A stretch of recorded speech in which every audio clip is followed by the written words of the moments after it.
has issued a severe thunderstorm warning for Boone County in north central Illinois, western McHenry County in northeast Illinois, Winnebago County in north central Illinois, until 1:15 a.m.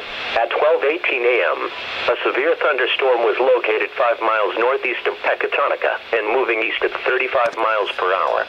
Hazard, 60 miles per hour wind gusts. Source, radar indicated. Impact, expect damage to roofs, siding and trees.